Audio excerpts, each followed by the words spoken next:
And we're back. Well, not really, actually. We're in Bangkok. 4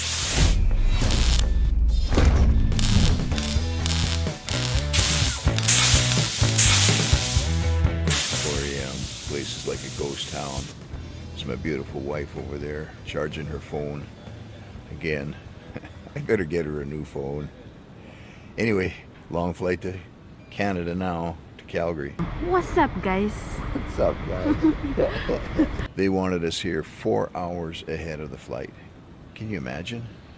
And you just stand there for an hour, and then the checkout opens. Then you go through the checkout, and then through immigration and customs. We're the only people in there. I don't know where everybody else goes, but the thing is, there's tons of canceled flights. But so hungry, man. We come down the hallway here, everything's closed up, boarded up. Hardly any places open anymore. No restaurants. We saw a Subway. Hey, there it is, and it says now open. You get down there, and there's a girl sitting there with the lights on, but they're not open. So anyway, we're gonna have peanuts for breakfast. Wasabi peanuts, hotter than firecrackers. -10 out there. Blustery day, snow flying all over. I think I better just stay inside. Mostly. I mean, we'll have to get a vehicle out so that we can get some groceries and get the house together, you know. When you're gone for, was it 8 months or something, there's lots to do. And we will get going working on cars here right away. Because actually we need something to drive. So, wow, this guy was on the back porch the day we left Sriracha, Thailand. But you know, I'm fascinated always by flying. I don't know, I mean, we've flown around the world I don't know how many times, but there's always something about it, you know, that just makes life interesting. We fly from Bangkok, interestingly, and we left two of our students just finished college and they're on their way home in the Bangkok airport because she had bought her ticket on one of those third-party websites, which I encourage people, don't buy your tickets on those cheapo, Expedia, whatever they are. Just go straight to the airline website because you get it just as cheap. All they're doing is finding the cheapest flight on those sites anyway and passing it on to you. But then the problem is when you have trouble, then you can't get back to the actual airline. You got to go through these guys and they are not that helpful. So we flew Air Canada, which is, they don't go to Bangkok, but they go out of Tokyo or Hong Kong or whatever. And so we're on a code share, which is All Nippon Airlines or Airways, something like that, ANA, the inspiration of Japan, which isn't Japan's official carrier, right? JAL is. On behalf of the entire crew, we're happy to have you with us on board on today's flight to Vancouver. All the Asian airlines, you know what, they're just really nice until you get into like the really cheap ones in some of the countries that just don't have much. But again, the technology and the equipment they got around there it's just fascinating, and I never get tired of taking off and landing. I don't know, it's just great to be able to fly, right? And so you take off from Bangkok, land in Tokyo, switch planes in Tokyo, get on the actual Air Canada plane, and you head to Vancouver. The whole thing is like 20 some hours from Bangkok to Calgary. And lots to look at, you know. Clouds and more clouds and maybe the sun, maybe a sunset, maybe some ocean down there. Once in a while you'll see a ship or whatever, and somebody beside you eating food. We're all masked up, right? Because yeah, they're pretty intense about the masks on flights and stuff. Actually, in Asia with the domestic flights or inter-Asia flights, you're not even allowed to take your mask off. You cannot eat or drink anything on the plane, not even put a stick of chewing gum in your mouth, because you'd have to remove your mask, and that would be dangerous. So eventually, there it is, the Vancouver airport. What a beautiful sight. Great to be back in Canada, even with all the garbage that's going on, you know.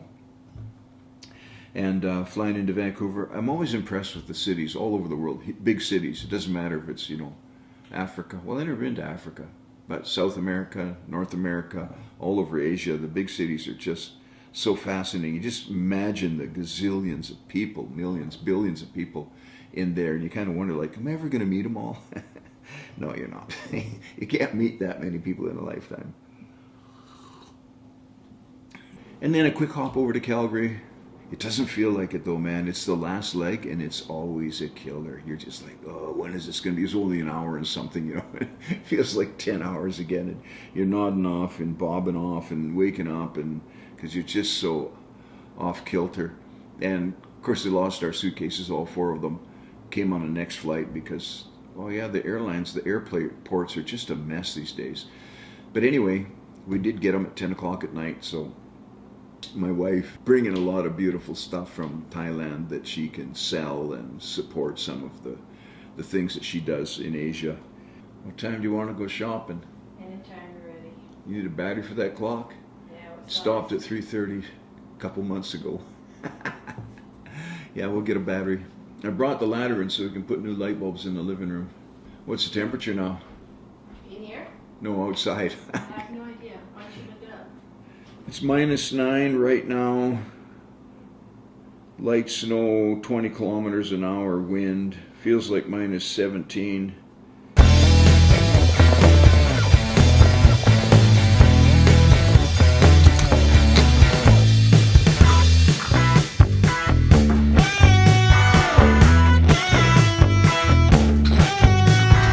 Man, where should a guy start? Yeah, I want to work on Cherry Red, you know. That's what I want to get to. But we got to unclutter this place first, right? I got it jammed in here, super tight. 42 Chev, it's ready to run. Fire it right up, it'll go. I've got them all on those battery, what do they call those little trickle charger things. The 29 Dodge is good to go, except there's a wheel bearing, a grease seal on one of the wheel bearings missing. And I ordered it in Thailand, but it won't be here for another couple months, or it won't be in Thailand for another couple months. So that's kind of out of commission. I mean, I could get one ordered in from the States, but it's like $45 US plus shipping for a simple little grease seal, just because it's a rare size, eh? But anyway, the Thailand guys, of course, they ordered it from Japan, SKF, that's where they come from anyway. So, and then the Solstice, what do we do with the Solstice? That thing's ready to rock and roll, you know, except it really needs a paint job, and it probably needs a new battery. But the thing is, landing here now at the price of gas, like getting up close to $2 a liter, man, that's crazy. The last time I was here, it was as low as 86 cents a liter, and now it's $1.80. Yeah, $1 or more a liter. But the thing is, the Solstice has a 2.5 liter Ecotec engine. Ecotec sounds like it'll save gas, right? Yeah, it will. It's really cheap to run. So, but that monster 42 Chev with the 350 in it and the 2 tanks, it cost me $200 to fill it up last time, and that was, you know, like less than a year ago. But now it's going to be, boy, double it, probably double that. Can you imagine $400 to fill up your gas tank? Nah, we better not be driving that one too much. Anyway, I emailed my insurance lady, and she emailed a pink slip back to me. And so yesterday in -8, it's -10 out there right now, by the way, in -8 and super strong winds, I walked from here to the registry's office and got the road tax license plate, whatever you call that here, up to date. So we're good to go. We can take that one. I think my wife's waiting to go to the grocery store right now. She thinks eating's important.